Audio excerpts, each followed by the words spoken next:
Hello everyone, and welcome to another episode of the Wise Decision Maker Show, where we help you make the wisest and most profitable decisions.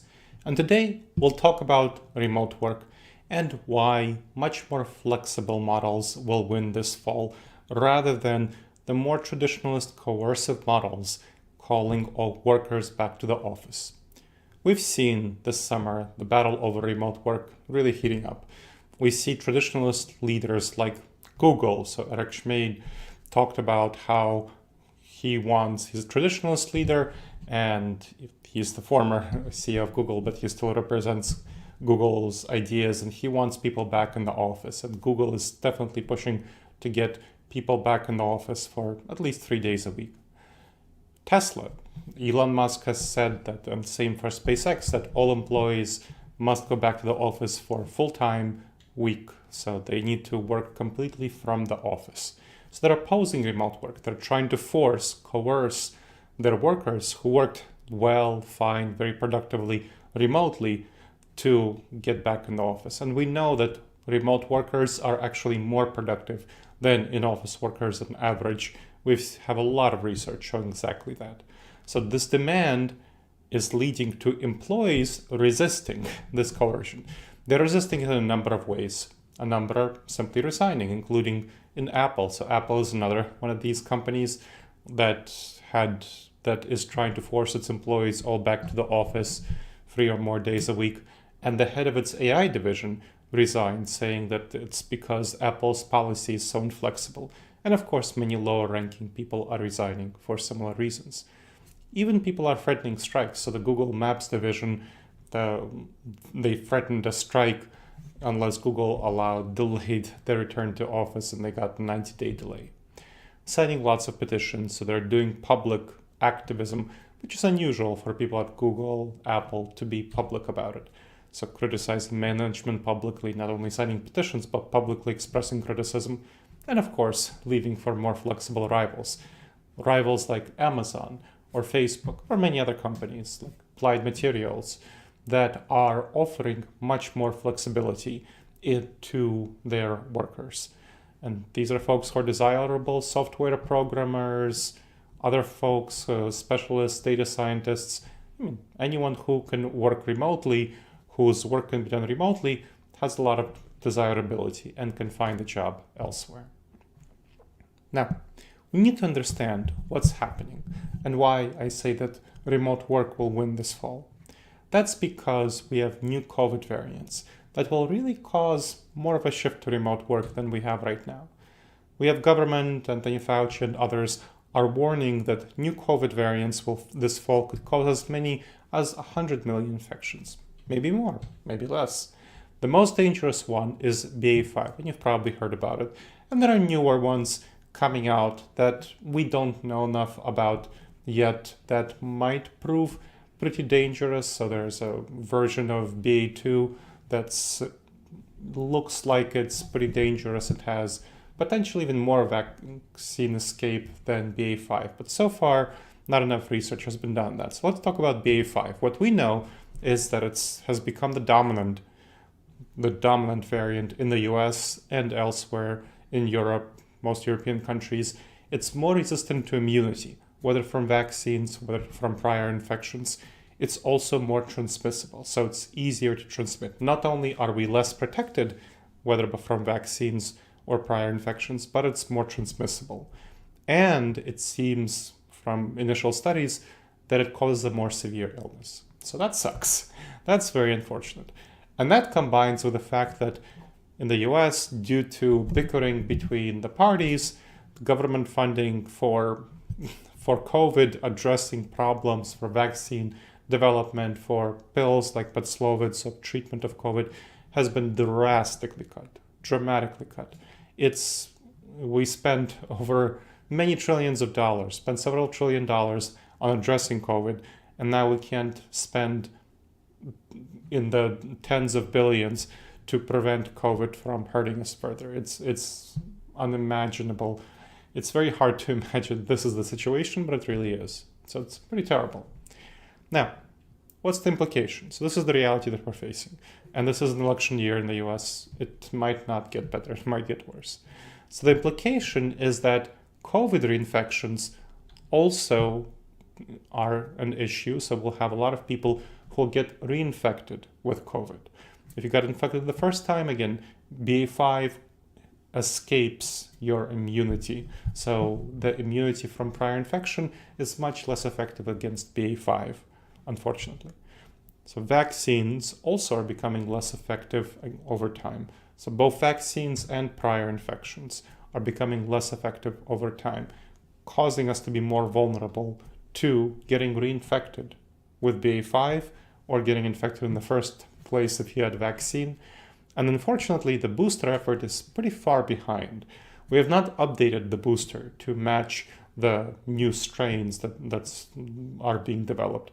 Unfortunately, supposedly we should have been able to do it within a couple of months, but Omicron came out in late fall of 2021, and we still, by the summer of 2022, have still not addressed the updating process. So the booster effort is pretty far behind in that regard, and it's also behind in terms of uptake. Relatively few people are getting booster shots. It's very unfortunate and surprising. But yes, people are not getting booster shots even though they're very much able to. So new COVID variants escape antibodies from vaccination and prior infection, and that is what we need to remember about them, that they will cause either reinfection for those who were infected with COVID before, or infection with people who had immunity due to vaccines. All right, how does this impact back to office strategy? Well, let's think about the past. In previous COVID waves, whether the Delta wave, the Alpha wave, the Omicron wave, this forced office return policy led to situations of challenge prior to the wave. So what happened? So prior to the wave, leaders like Elon Musk or the leadership of Apple, Tim Cook, and so on, of leadership at Google, they forced their employees back to the office, and that led to a lot of stress and tensions before the wave. It undermined productivity because, first of all, people are more productive remotely. Second of all, when people are unhappy, they don't work very well. It harmed engagement and morale and led to people leaving, of course, impairing retention and recruitment. So those are all problems. Now, once the wave hit, so this is what happened before the wave hit. There was the forced office return policy, and it led to a lot of stress, harmed productivity, harmed engagement, harmed morale, harmed retention and recruitment. Now, that's a lot of stress to accomplish getting workers back in the office, but guess what?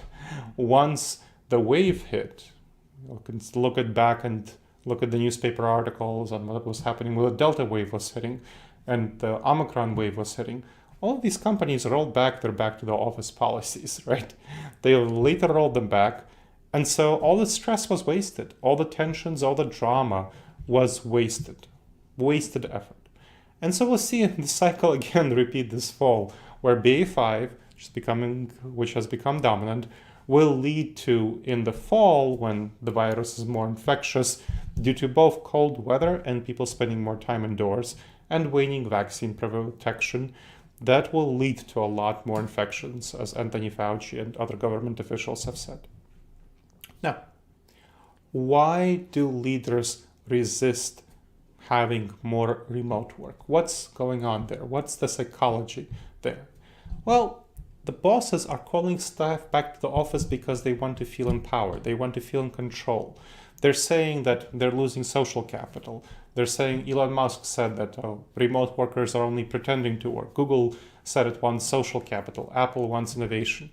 But really, if you've seen previous episodes, if you listen to previous episodes of the Wise Decision Maker Show, you'll have seen that social capital, productivity, and innovation can be very well activated, boosted, maximized in fully remote settings, if needed, because there are techniques to do so. And these companies are refusing to use best practices for optimizing remote work. And they're saying they're trying to call employees in for productivity, social capital, innovation, but that's not true. Because if they really wanted innovation, if they really wanted productivity, if they really wanted social capital, they would be using best practices to get workers in there, whether asynchronous brainstorming for innovation, whether virtual co-working for productivity and collaboration and social capital, virtual water coolers for social capital, the evaluations, the excellence from anywhere strategy for productivity, lots of strategies to do so. And they're not. And they're covering up their true concerns, which is about their identity. And you have to feel for them. They feel strong, they feel powerful, they feel successful by being in the office. Now, Elon Musk, when he was talking about why he wants people back in the office, he says, well, I spent time back in the office and I was visible. It's very important to be visible. So this visibility element. And there was a recent op-ed in Fortune magazine, which talked about how a leader, actually the executive editor of Fortune, really wants everyone back in the office and wants to go back to the office herself because she feels she lost her identity as a powerful leader when she has to work from home. So they are losing their identity, and that's literally what the op-ed author, the executive editor of Fortune magazine said. And they want to feel successful. They want to get back to that state where they feel successful. And that's with in-office work. And this is, of course, selfish when we think about it. It's very self-oriented. It's not oriented toward the company. It's not oriented toward others' perspectives. And the executive editor of Fortune admitted this. She said, literally, this is from the op-ed. She said that, yes, this is selfish, this is self-centered. Still, this is what I want. And this selfish disposition is resulting from a cognitive bias, a mental blind spot called the egocentric bias.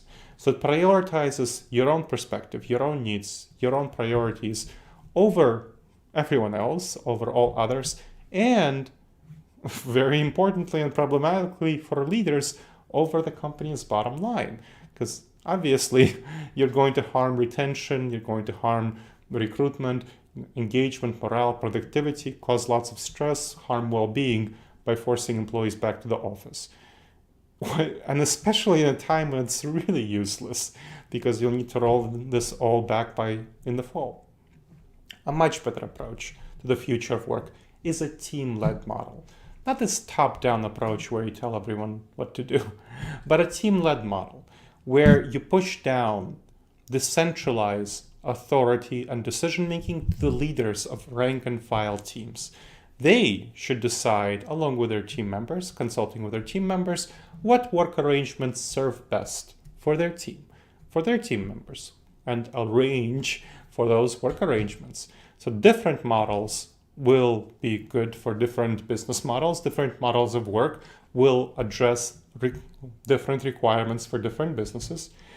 There's a hybrid first model, and there's a home-centric model. So let's go through these two examples.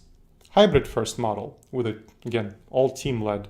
It's best for teams that heavily depend on collaboration, where collaboration is quite important. So staff will work home on their individual tasks. We know from extensive research that people are overall more productive on their individual tasks at home, and especially on all of their tasks at home, and especially more productive on individual tasks. And again, this is an average. If you have screaming kids in your home, or if you're a young person who has roommates, you might not be more productive from home. But this is on average. People are much more productive from home on their individual tasks.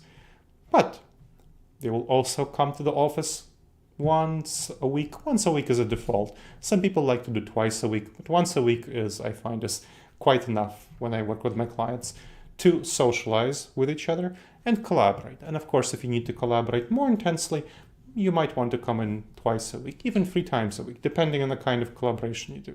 Most people get by and are happy and satisfied, fulfilled, so well connected to other team members, collaborate well once a week. Because collaboration, of course, and socialization are better in the office, so we understand that. Now, some people, you have various studies showing that collaboration can be more productive at home, and it depends on the people, the kind of collaboration you do. So the more intense collaboration you do, the better it is to be in the office. I'll give you examples among my clients. One is Applied Materials, a Fortune 200 high-tech manufacturer in the semiconductor manufacturing industry. manufactures equipment for semiconductor manufacturers, and it has 29,000 staff, 400 global leaders, and they adopted this modality and they find it fits their needs very well. So this is a Fortune 200 company. This is a huge company, 29,000 people. Now, on a smaller scale would be the Information Sciences Institute. It has 400 staff.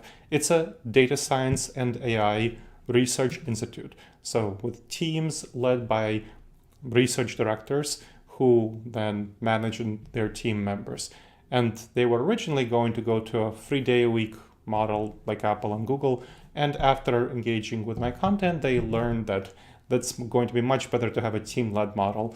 And they find that their flexibility works much better for their needs, for attention, engagement, productivity, and so on.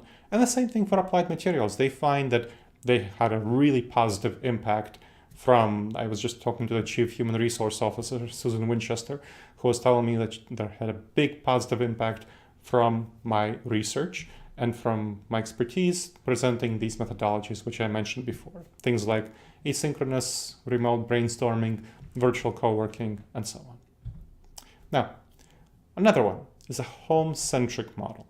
So that's where people work, of course, primarily at home, like it sounds, primarily home work. That's for teams that want to come to the office only for important meetings, maybe training or so.